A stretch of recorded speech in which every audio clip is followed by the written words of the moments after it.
지금까지 사도는 하나님의 자녀가 되는, 또 자녀로서 누리는 충만한 기쁨에 대한 내용을 이야기를 했습니다. 그리스도인들에게 그 기쁨의 근원은 다른 데 있지 않고 하나님이십니다, 사실은.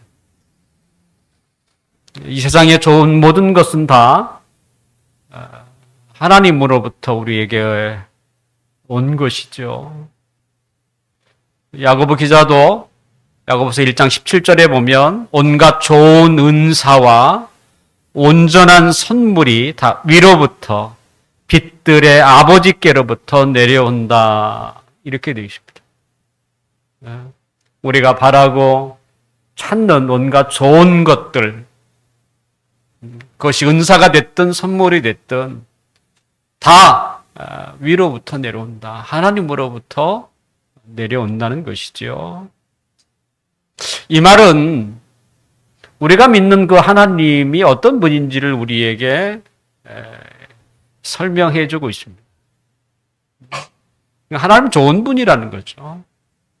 좋은 분은 좋은 게 나오는 거죠. 하지만 악한 사단은 그에게 뭐가 나오겠어요? 악밖에 안 남는 거죠. 우리가 하나님의 자녀가 되는 것만으로도 이 악한 세상에서 기쁨과 행복을 누릴 자격을 갖게 돼요. 그 기쁨, 우리가 누리고 있는 그 기쁨은 이 세상에서 전혀 알 수도 없고 또 이해할 수도 없습니다. 그들은 왜 우리가 이 어려운 상황 속에서도 안정되어 있는지,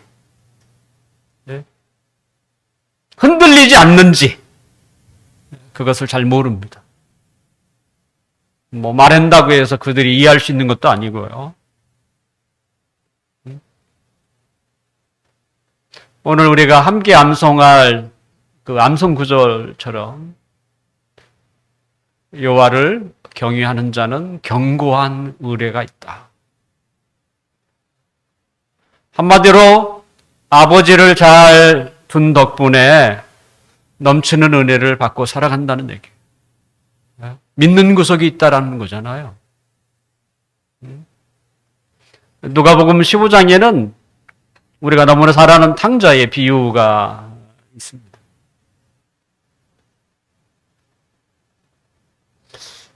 뭐 이렇게 연구하시는지 모르겠네요.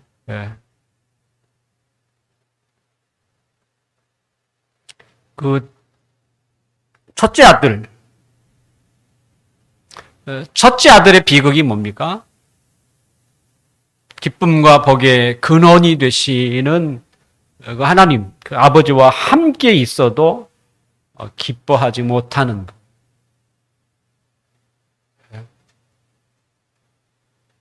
어쩌면 탕자보다도 더 불행한 사람. 그래서 둘째만 탕자가 아니에요. 첫째 아들, 집안에 있지만 여전히 그도 탕자의 한 사람이죠.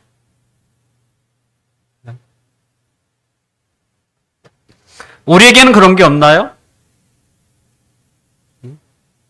하나님이 함께 있음에도 불구하고 그 기쁨의 세계를 누리지 못하는 사람.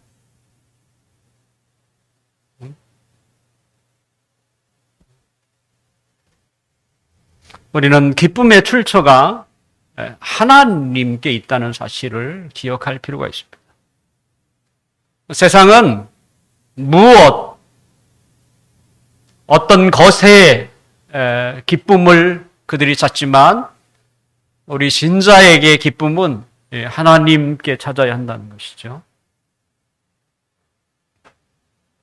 지금 사도는 그 어느 때보다도 신앙생활을 하기에 굉장히 어려운 그런 상황 속에서 살고 있는 교회의 성도들에게 요한일서를 쓰고 있어요, 사실.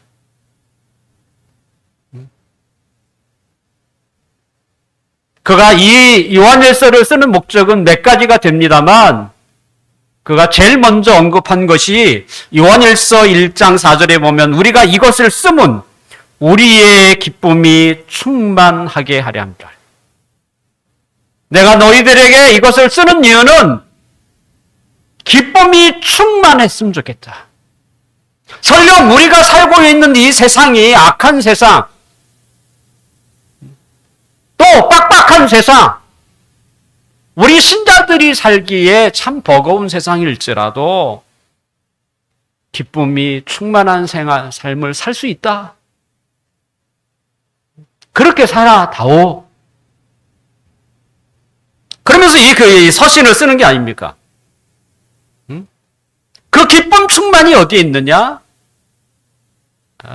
하나님과 교제하는 것이다.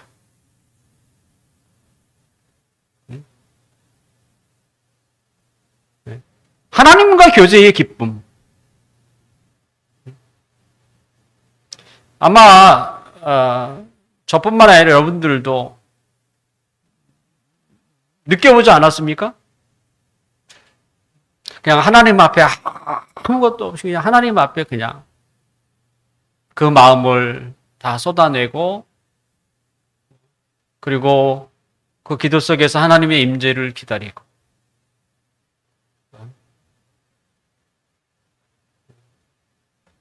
그 짧은 그 시간, 하지만 그 짧은 시간 후에 우리의 마음에 그 하늘의 안정감과 기쁨이 찾아오는 것을 느껴요. 사실 우리가 한 게 하나도 없어요. 그냥 하나님을 배우는 그냥. 그걸 알면서도 우리는 끊임없이 하나님이 아니라 하나님이 주시는 것에만 이렇게 자꾸 목표를 삼으려고 하는. 사도는 기쁨 충만은 다른 데 있지 않다. 하나님과 교제하고 하나님과 사귐이 있다.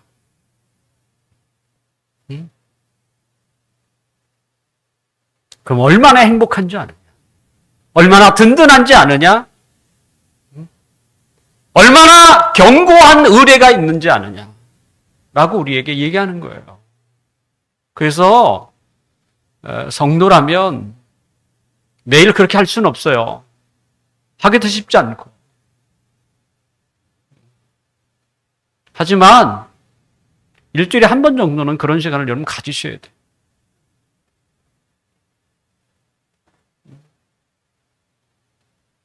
그냥 기도 제목을 이렇게 가지고 기도하는 자리가 아니고, 다른 날은 그렇게 기도 제목 가지고 갈 수 있어요.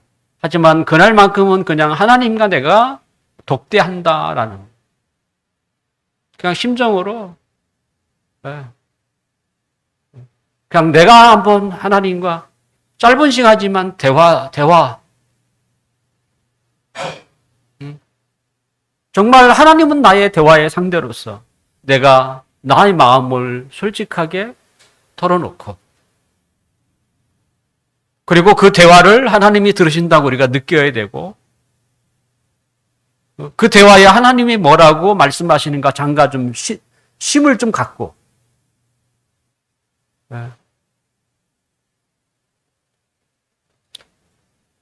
이런 시간이 일주일에 한 번만 있어도 그건 뭐 몇 시간을 얘기하는 게 아니에요.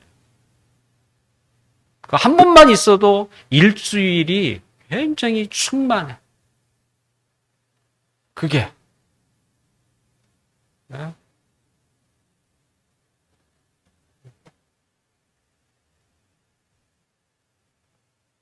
결국 그게 뭡니까? 하나님과의 교제, 하나님과의 사귐. 그분이 우리의 기쁨의 근원이시기 때문에. 그걸 모르는 사람은 하나님이 주시는 것에만 목을 매는 거예요. 맨날 달라고만 하는 거죠.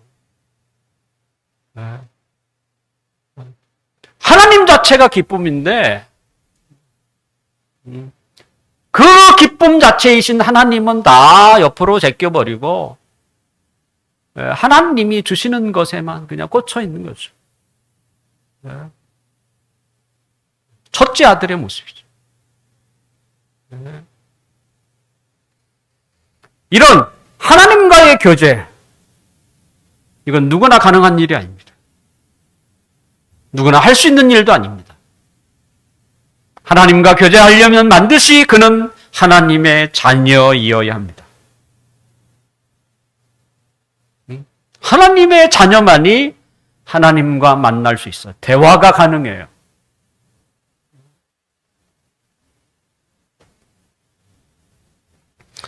이 세상의 부모는 자녀가 요구하는 도움이나 또 기쁨을 줄 수 없습니다. 그것은 부모도 연약하기 때문에 그렇죠. 자녀가 성인이 되면 이제는 부모를 의지하지 말고 스스로 살아야 합니다. 그러니까 이미 성인이 넘었는데도 불구하고 여전히 부모님에게 손을 내미는 것은 바른 게 아니에요.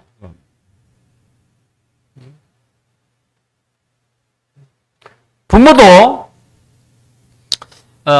옆에서 보면 희비 없게 자녀들이 살아가는 것을 볼 때가 많습니다. 뭐 안타까움이 들죠.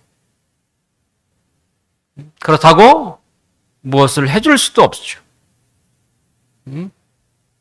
더구나 무엇인가 갖지 못한 부모라면 더더욱 할 수 있는 게 없어요. 하지만 가난한 부모가 됐든 조금 부유한 부모가 됐든 우리가 안심할 수 있는 것이 있죠. 그것은 우리의 자녀를 하나님의 자녀로 입양시키는 일. 나는 할 수 없지만 하나님의 자녀라면 걱정할 필요가 없어요. 저는 개인적으로 그렇습니다. 내 자녀들이 하나님을 주인으로 모시면 그걸 믿어요. 하나님이 그를 책임져 준다. 하나님이 이끌어간다. 뭐 어떻게 됐든. 근데 걱정되는 게 뭡니까? 아직 하나님을 주인으로 모시지 않는.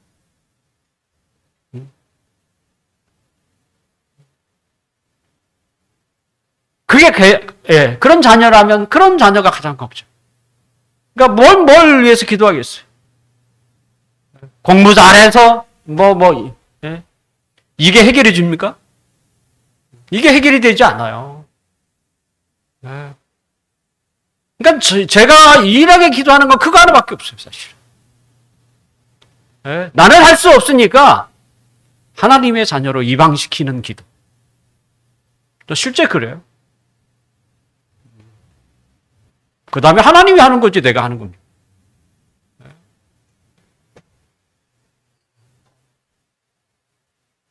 왜 그것이 가장 안전합니까?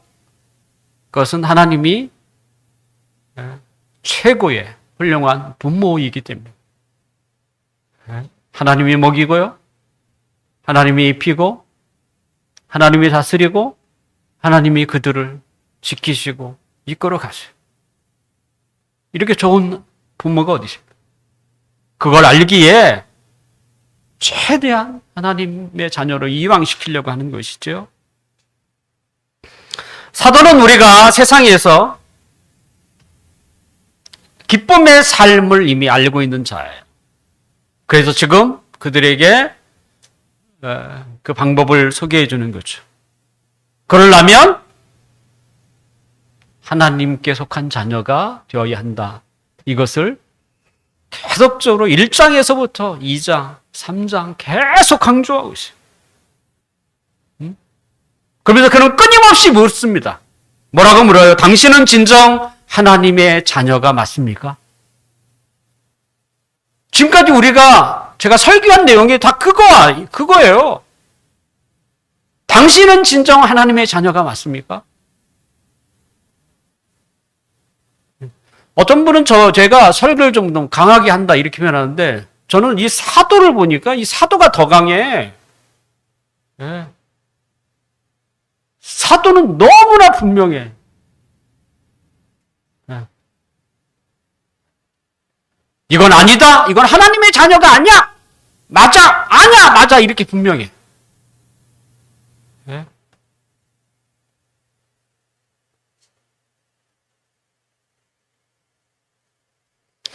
하나님의 자녀가 되는 그 근거를 사도는 세 가지를 우리에게 이야기를 합니다. 그러니까 내가 하나님의 자녀라는 게 맞는가? 무엇을 보고? 첫째는 하나님이 기뻐하시는 의로운 삶을 살고 있느냐 있죠. 의로운 삶을 우리가 살아야 하는가? 그러니까 의의가 뭐겠어요? 의는 뭐 여러 가지 뜻을 다 있을 수 있지만 가장 중요한 것은 하나님이 기뻐하는 것이에요. 왜냐하면 하나님은 의로우신 분이세요. 의라는 말은 우리는 그냥 단지 옳다, 바르다 이런 것만 생각하는데 그걸 포함해서 선하다, 아름답다, 건강하다 이런 것도 다 그 안에 포함되는 단어입니다.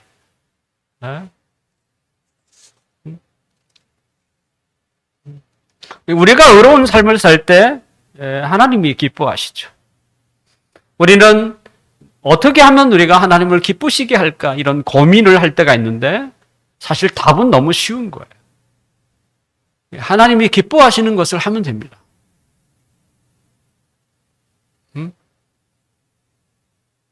그러면 하나님이 기뻐하시죠. 찾을 필요가 없어요. 하나님은 의로우신 분 때문에 그러니까 하나님의 성품을 생각하면 되죠. 하나님의 성품에 맞게 자녀도 마찬가지잖아요. 그 부모가 다 다르잖아요. 왜 엄마는 이거 좋아해. 그럼 그거 이렇게 하면 엄마가 좋아하지. 엄마의 성품이니까. 아빠는 이런 거 하면 좋아해. 그건 아빠의 성품이니까. 근데 하나님의 성품에 맞게 해드리면 하나님이 좋아하세요. 결국 하나님의 자녀의 첫 번째 증거는 하나님과 깊이 관련되어 있는 거예요. 하나님과 관련되어 있어요. 두 번째 사도가 두 번째로 우리에게 제시하는 하나님의 자녀의 증거는 형제를 사랑하는 것입니다. 형제를 사랑하는 것.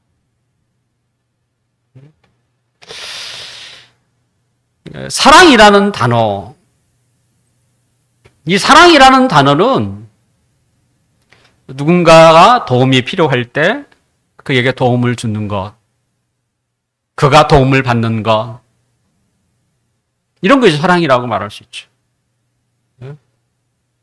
성경은 그것을 온전한 사랑이라고 표현해요. 그러니까 주는 자도 사랑으로 주고 받는 자도 사랑으로 받을 때 비로소 그것이 이제 온전한 사랑, 그 사랑이라는 게 형성이 되죠. 하나님의 아들 예수 그리스도께서 죄인을 위하여 십자가에 죽으셨다고 할지라도 그게 엄청난 사랑 아닙니까? 하지만 그 사랑을 받는 사람들이 받지 않으면 어떻게 됩니까? 온전한 사랑이 되지 않아요.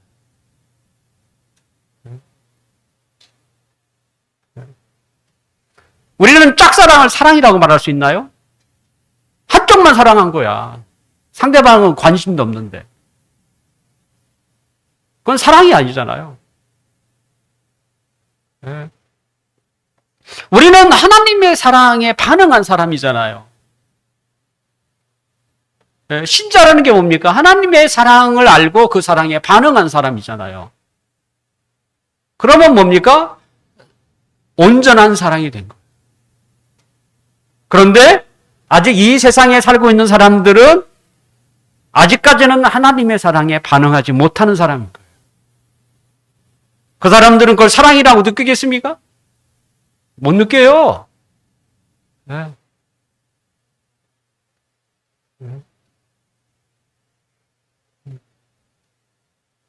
그래서 사랑이라고 하는 게 이게 쉬운 단어가 아니에요, 원래는. 그냥 내뱉는다고 사랑이 되는 게 아니에요. 그 단어를 알면 하나님을 사랑합니다. 이런 단어가 사실은 쉬운 게 아니에요.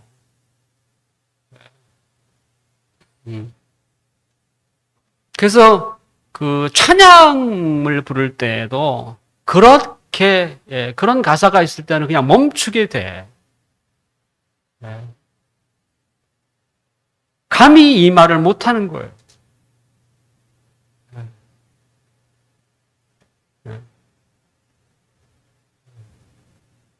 왜냐하면 우리의 고백이니까.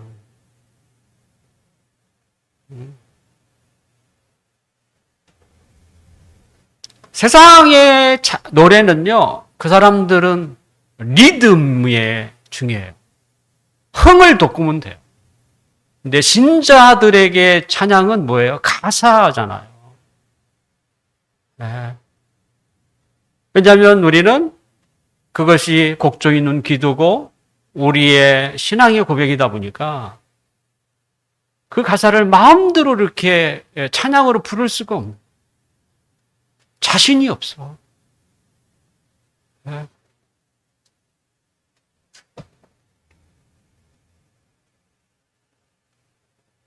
그래서 사랑이라는 게 굉장히 어려운 단어입니다. 분명 우리는 이 세상을 살아갈 때에 흔히 이제 더불어 살아가는 사회라고 부르지 않습니까? 우리는 모든 일을 다 사랑을 가지고 할 수는 없어요. 그래서 그냥 남이 밥을 사주면 그냥 나도 사주는 거야. 사랑과 상관없어요. 남이 나한테 밥 사줬는데 나도 사주는 거지. 때로는 그냥 속마음을 감추고 그냥 빈말이라도 듣기 좋으라고 할 때도 있잖아요. 또는 다른 사람 때문에 가짜 웃음을 웃어주기도 하잖아요. 어떤 사람의 통계에 의하면 우리의 웃음의 90%는 다 가짜 웃음이라고 하는 거 아니에요. 그냥 웃어주는 거야. 웃은 일도 아닌데. 왜 그래요? 더불어 살아가는 사회이기 때문에. 나 혼자 살아가는 게 아니잖아요. 때로는 비유도 맞춰줘야 되고. 그것이 악이 아닌 이상. 그것이 죄가 아닌 이상은 그렇게 하는 것이죠. 그것이 어떻게 보면 지혜라고도 볼 수 있죠.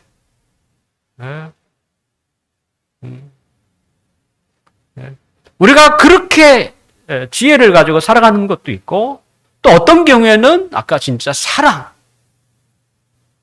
우리의 사랑이 필요한 게 어떤 경우겠어요? 아까 사랑이 필요한 사람들.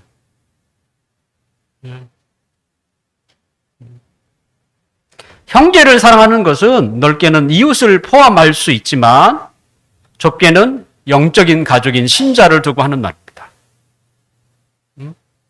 결국 하나님의 자녀의 근거는 위로는 하나님을 기쁘시게 하려고 하는 것. 그런 마음을 가지고 살아가는 거고 아래로는 형제죠. 형제를 사랑하는 것. 이것이 하나님의 자녀로서의 조건. 아니, 조건이 아니라 증거죠, 증거. 조건이 아니고 증거입니다. 내가 하나님을 기쁘시게 하는 마음이 있고, 형제를 사랑하는 것. 그런 게 있으면 내가 하나님의 자녀라고 하는 증거가 된다는 것이죠. 그것을 사도는 오늘 본문 23절에는 계명으로 이렇게 소개되어 있습니다. 우리 함께 읽어볼까요? 23절 시작. 그의 계명은 이것이니 곧 그 아들 예수 그리스도의 이름을 믿고 그가 우리에게 주신 계명대로 서로 사랑할 것이니라. 계명으로 이것이 소개되어 있어요. 계명은 다르게 하면 법이라고 해요. 예수 믿는 것도 법이에요. 주 예수를 믿으라 그래야만 너 구원을 얻으리. 이거 법이에요, 법. 자, 우리가 예수님을 믿는다는 것은 그분이 저를 위하여 죽으시고 십자가에 죽으셨다는 것만을 뜻하지 않습니다. 거기에는 더 많은 뜻이 거기에 이제 포함되어 있어요. 어떤 뜻이 담겨 있습니까?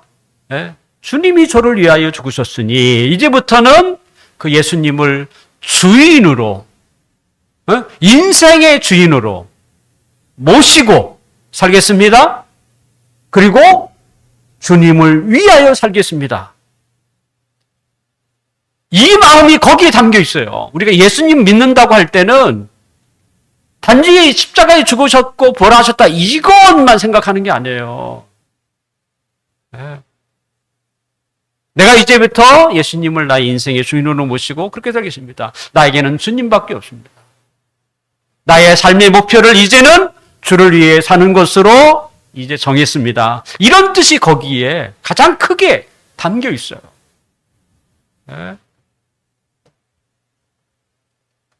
그 말이 그죠? 하나님을, 예수님을 기쁘게 하는 것. 이 거기에 이제 담겨 있는 거죠. 그 다음에 주님이 우리에게 주신 계명, 서로 사랑하라. 그 주님이 나에게 서로 사랑하라 라고 말씀하셨으니까 아, 주님이 그걸 기뻐하시는구나. 그래서 우리가 서로 사랑하는 것. 결국 하나님의 자녀의 증거가 이 구절에 두 개가 다 들어가 있어요.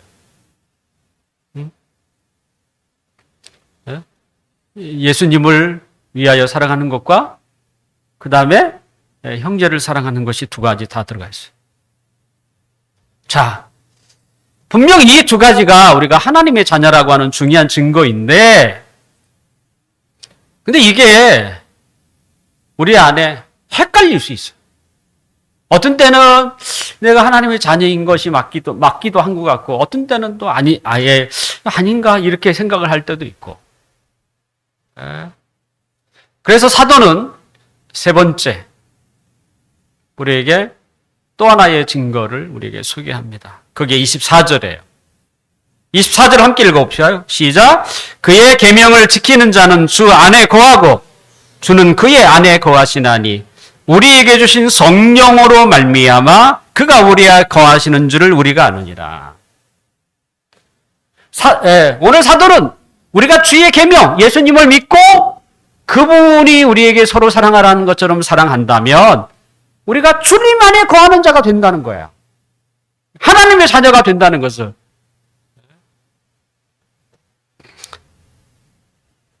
결국 우리가 하나님을 기쁘시게 하라는 마음이 우리 안에 있고 또 그의 계명처럼 서로 사랑하는 것을 우리가 실천하고 있으면 누가 주님이 내 안에 있다는 것을 우리가 확신할 수 있다는 것이죠. 주님과 무관한 사람은 주님을 기쁘게 하려고 하는 마음이 아예 없습니다. 그런 마음이 없어요. 또한 주님이 우리에게 주신 계명에 대해서 관심이 없어요. 그걸 지키려는 마음이 없어요. 내가 어떻게 하면 그 계명을 지킬까? 이런 마음이 없어요.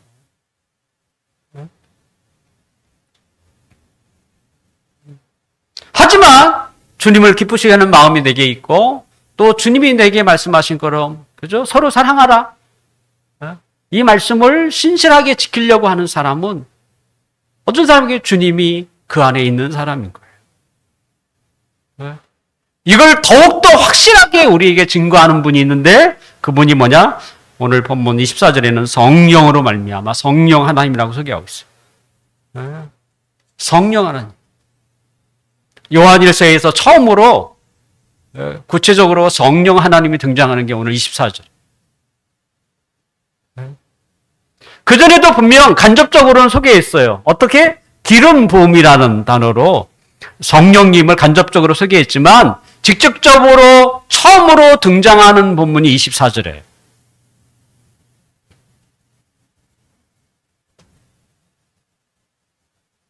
예수님은 그가 이 세상을 떠나가시기 전에 제자들에게 떠나갈 것을 이야기하니까 제자들이 굉장히 걱정하는 게 많습니다. 당연히 걱정이 되겠죠. 지금까지 모시고 살았던 예수님, 든든한 빼길이었던 예수님이 자신의 곁을 떠나 세상을 떠난다고 하니까 예수님은 그들에게 내가 떠나갈지라도 걱정하지 마라. 내가 만약에 이 세상을 떠나게 되면 아버지의 허락을 받아서 내가 너희에게 성령 하나님을 보내주겠다. 이 약속을 해요. 성령 하나님을 보내주겠다는 거예요. 그래서 실제 예수님은 십자가에 죽으시고 3일 만에 다시 사셨다가 40일 동안 세상 제자들과 함께 계셨어요. 분명 그 전에 예수님이 죽기 직전처럼 늘 함께 따라다니지 않았지만 하지만 언제든지 그들 가운데 나타나셨던 주님. 그런데 40일이 되자 예수님은 많은 제자들이 보는 앞에서 하늘에 올라가셨어요. 이제는 예전처럼 딱 나타나고 이렇게 할 수 없다는 것이죠. 주님은 제자들이 보는 가운데서 하늘에 올라가면서 뭐라고 하냐면 예루살렘을 떠나지 말고 성령을 기다리라. 그리고 제자들은 그 예수님의 말씀에 따라 한 곳, 예루살렘의 한 곳에 모여서 기다립니다. 오늘이 될지 내일이 될지 모레가 될지 몰라요. 아마 저녁 때가 되면 각자 집으로 가서 잠을 자고 아침이 되면 그 자리에서 모여서 기다리고 주님의 말씀처럼 기다리는 며칠 동안 기다렸으면 10일을 기다렸습니다. 10일 그리고 50일째 되는 날 일명 우리가 오순절이라고 하는데 그들에게 성령이 임했어요. 정말 예수님이 하나님의 아들이라는 사실이 분명하게 나타난 사건이 일어났어요. 함께 모였던 사람은 120명 정도였습니다. 그들이 함께 기도하고 있을 때에 우리는 눈을 감고 기도하지만 유대인들은 눈을 뜨고 기도합니다. 그들이 눈을 뜨고 기도하고 있는데 갑자기 그들에게 성령이 임하는 것이 눈으로 보였어요. 자기는 볼 수 없지만 다른 사람이 다 보였어요. 그 머리 위에 성령 임하는 게 시각적으로 보였어요. 그것은 우리가 장작에 불을 살면 불에 혀 같은 게 낼른다는 거죠. 그렇게 그 머리 위에 그런 게 눈으로 보였어요. 그리고 갑자기 그들의 입이 터져서 자신들도 알지 못했던 배우지도 않았던 방언이 터졌어요. 그래서 그들 모두에게 그 예수님이 약속하신 이 성령님이 오셨구나. 그걸 느꼈어요. 그 이후 오순절 이후 이제 성령님은 그렇게 눈으로 때로는 방언으로 오시질 않습니다. 그들이 알 수 있도록 제일 처음 성령이 오실 때는 그렇게 임했지만 그 이후부터는 그렇게 오시지 않아요. 눈에 보이지 않게 오십니다. 자, 눈에 보이지 않는다고 해서 오시지 않았나요? 그렇지 않습니다.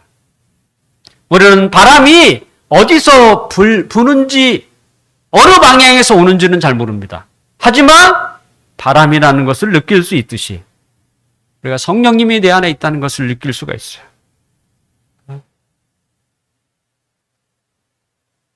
성령님은 예수님을 믿기 이전에 또 믿을 때 그리고 구원받은 이후에도 모든 우리의 신앙생활에 책임지시는 분이 성령님이세요.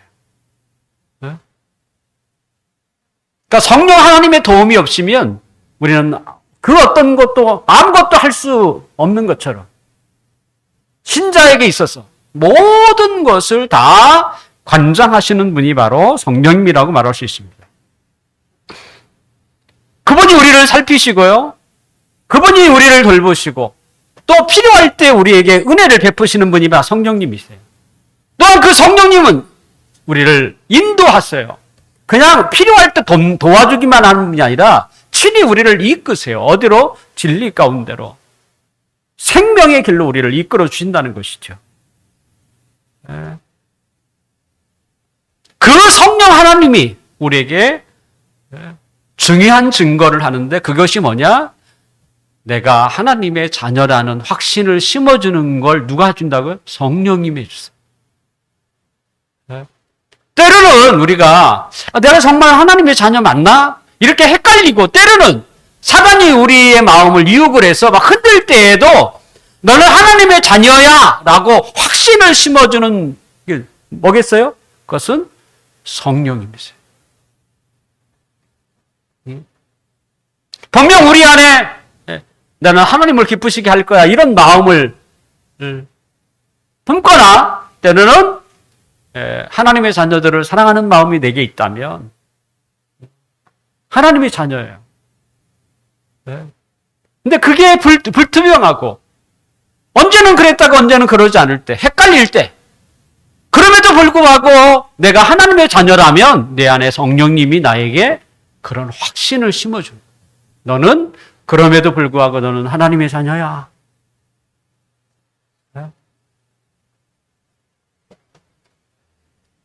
결국 최종적으로 하나님의 자녀라는 확신을 주는 분은 성령님이라는 것이죠.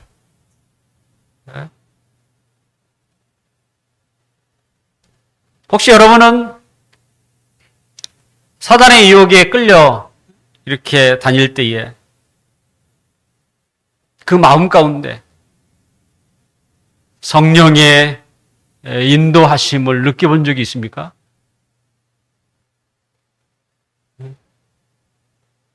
그것을 거부하심.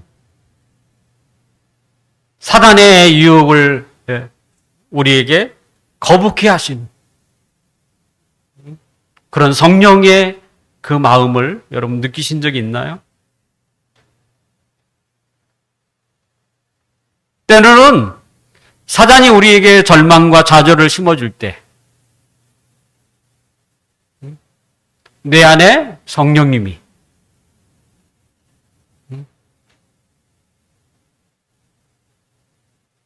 우리를 좌절케 하지 아니하시고 그 희망 다시 한번 우리에게 생명을 불어넣는 것처럼 그걸 심어준다는 것을 혹시 느껴보신 적이 있나요?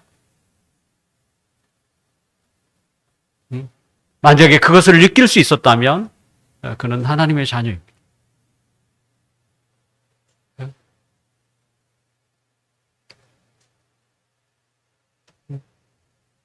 그러니까 성령님은 우리가 갈팡질팡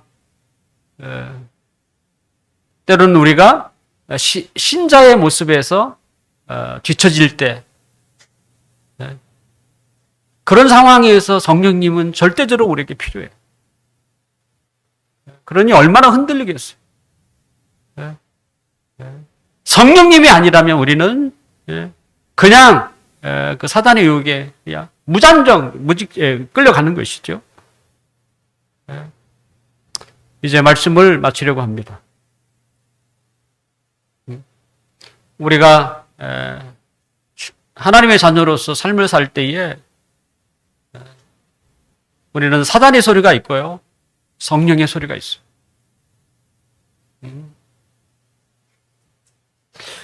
사단이 우리에게 외치는 이유는 우리를 넘어뜨리려고 하는 걸. 우리를 좌절하게 하려고 하는 걸. 그리고 끊임없이 우리에게 좌절을 줘요. 네가 그러고도 신자야? 네가 그러고도 하나님의 자녀야? 라고 끊임없이 얘기하는 거죠. 그게 뭡니까? 우리를 좌절하게 하는 거예요. 우리를 넘어뜨리게 하는 것이죠. 하지만 성령님은 우리로 하여금 넘어진 우리를 다시 일으키게 하는 그리고 우리를 끊임없이 진리의 길로 이끌어 가려고 하시는 분이세요. 여러분은 어떤 소리에 귀를 기울이고 있습니까? 성령님을 따라 살아야 돼요. 네? 성령님의 소리에 더 민감하시고, 그래서 살려고 하셔야 돼요. 네? 죽으려고 아니면 뒤로, 과거로 돌아가려고 하지 마시고, 성령님은 끊임없이 우리에게 앞으로 나아가게.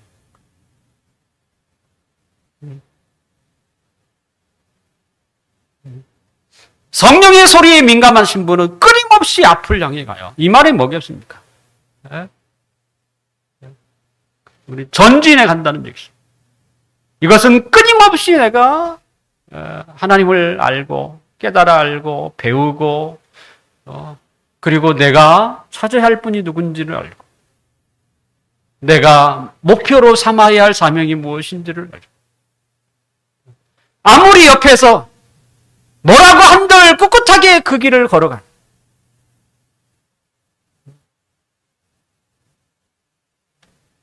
그게 누구겠어요? 성령님이야. 우리는 성령의 그 은혜와 능력도 우리가 기도 제목을 할 때마다 늘 하나님 앞에 기도하시죠. 교회의 일만 아니에요. 그렇지 않습니다. 우리가 세상에 사는 모든 일 속에서 여러분 부족하다고 느끼면 하나님 오늘도 내게 은혜를 주십시오. 능력을 주옵소서. 기도하셔야죠.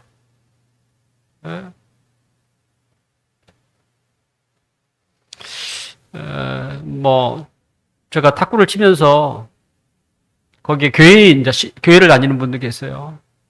제가 그랬어요. 잘 안 늘죠?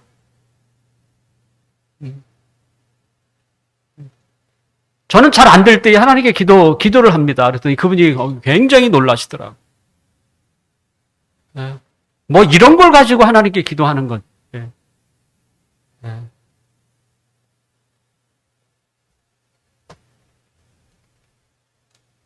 하나님의 성령의 은혜와 하나님의 능력은 여기서만 필요하고 저기서만 필요 없는 게 아니에요. 우리의 모든 일에 구하셔야죠. 본인이 할 수도 없으면서 왜 은혜를 구하지 않으세요? 능력을 구하셔야죠. 기도해야죠. 하나님 나에게 지혜를 주시고 은혜를 주시고 능력을 주십시오. 그래서 이 일을 감당하게 해 주십시오. 그래서 하나님이 높임을 받았어요. 그럴 때 비로소 우리는 하나님께 감사가 나요. 그러니까 하나님의 은혜를 구하는 자에게 비로소 감사는 나오는 거예요. 근데 자기의 힘으로 하면 절대 감사 안 나옵니다. 절대 감사가 나올 리가 없습니다. 스스로 자신이 뿌듯하다고 느끼죠.